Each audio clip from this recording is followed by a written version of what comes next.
The evening was heavy, thick with the dullness of traffic and the sadness of unseen people. She sat there alone on the edge of the curb, knees pulled to her chest, her arms wrapped around herself like armor against a world that had long stopped caring. Her tears fell silently, soaking the sleeves of her frayed sweater, but nobody looked her way. People walked past her, some glanced for a second, some didn't even bother. She was invisible, a shadow on the pavement, an echo of pain no one stopped to hear. Her name was Ayla, and this was the day her entire world had collapsed. It had started in the morning. Another argument. Another slam of the door. Another reminder that she didn't belong in the house she once called home. Her stepfather's voice echoed in her mind even now, harsh, cruel, dismissive. Since her mother died 6 months ago, the warmth in her home had died with her. What was left was a shell. A place full of cold stares and slammed doors and the unspoken threat of something worse. Last night, he had raised his hand. And although it didn't land, that gesture was enough. She couldn't take the chance. She packed a few things in her school bag, some clothes, her mother's scarf, and whatever money she had from her part-time tutoring. By mid-afternoon, she was exhausted and scared. She walked aimlessly through markets, parks, bus stands, anywhere she could fade into the background. She didn't eat. She didn't speak. And by the time the sun began to set, she ended up on this curb, in the middle of the noisy city, completely alone. She didn't expect anyone to stop. She had learned that the world rarely did. But someone did. A motorcycle pulled over a few feet away. She heard the sound of the engine dying, then footsteps approaching slowly. She didn't look up until a quiet voice spoke near her. "Excuse me," it said gently. "Are you all right?" She lifted her face, her eyes swollen, her cheeks damp with dried tears. Standing in front of her was a young man in a gray hoodie, holding a helmet in one hand. He looked hesitant, cautious not to intrude, but concerned. "Do I look okay to you?" she whispered bitterly, not meaning to be rude but too tired to filter her pain. "No," he answered truthfully. "That's why I asked." She looked at him again, expecting pity or maybe judgment. But all she saw was genuine concern. No agenda. No hidden intention. Just a stranger noticing something others ignored. "You don't even know me," she said. "I don't have to," he replied. "You're crying. That's enough." She didn't know why, but those words broke something inside her. Maybe it was the honesty. Maybe the simplicity. Maybe because it was the first time someone saw her as more than a problem to ignore. He didn't push her to talk. He just sat on the pavement next to her, a few feet away, and waited. After a while, he asked, "Did you eat today?" She shook her head. "There's a tea stall around the corner. Best chai and parathas in town. Come with me." Ayla hesitated. Trust didn't come easy anymore. But something about his voice, his posture, he made no move to touch her, no attempt to pry, just a quiet offer of warmth. She followed. The tea stall was small, nestled between two shuttered shops.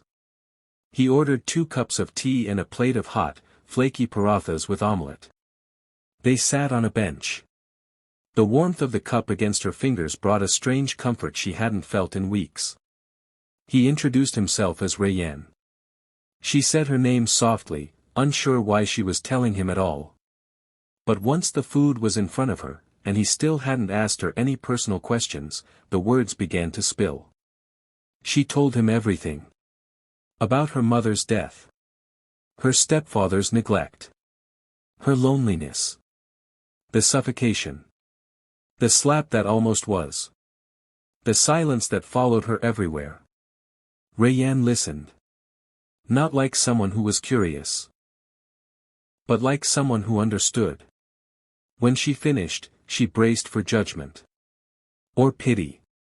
Or a long, awkward pause. But he simply asked, "Do you have somewhere to sleep tonight?" She looked down, embarrassed. No. But I'll figure it out. He nodded. Then pulled out his phone. She stiffened. Who are you calling? A friend, he said. She runs a place for girls. Not an orphanage, more like a safe house. It's not fancy. But it's safe. Just for tonight. You can decide later what you want to do. A few minutes later, a small white car pulled up. A middle-aged woman stepped out. Her face was kind, her demeanor calm. She introduced herself as Auntie Nargis. I know it's hard, she told Ayla softly. But you don't have to be alone tonight. Ayla followed her. The shelter wasn't large, 3 bedrooms, a shared kitchen, 7 other girls. Each one with a story, a scar, and a hope. That night, Ayla cried again, but it was a different kind of cry. It wasn't hopelessness. It was release. In the days that followed, she was given time to rest, time to heal. She met a counselor. She got re-enrolled in school. The other girls became her tribe, her sisters. Slowly, Ayla began to rediscover who she was, someone who loved to read, to write, to dream. Rayyan visited sometimes. He brought her second-hand books, once a set of colored pencils, always a cup of chai. He never tried to fix her, just reminded her she wasn't broken. Over time, Ayla started helping the new girls who came in.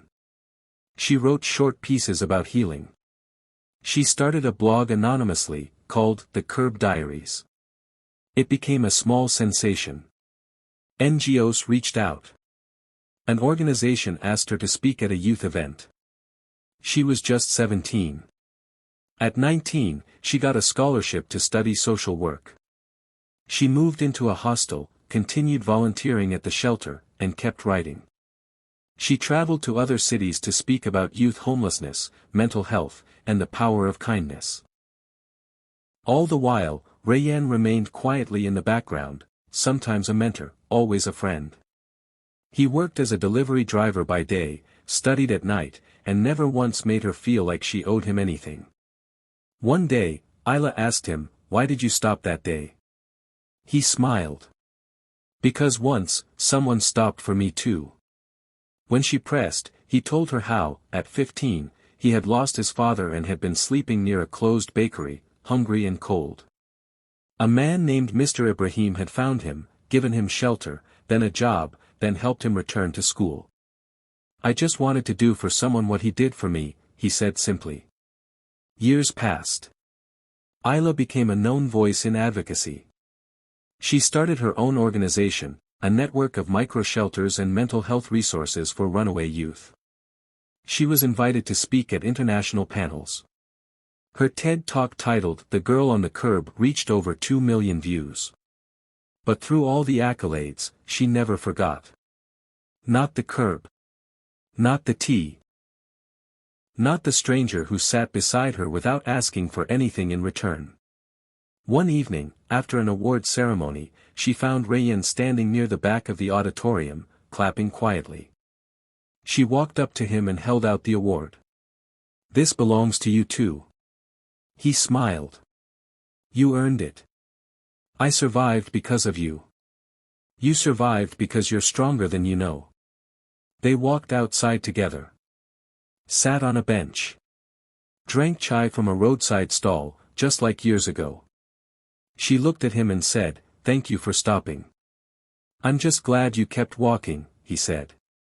Later that night, Ayla returned to that same curb where it had all begun.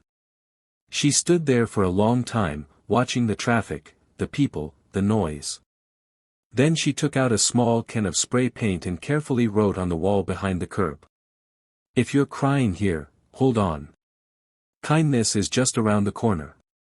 Because sometimes, that's all it takes. One moment. One stranger. One cup of tea. And everything can change.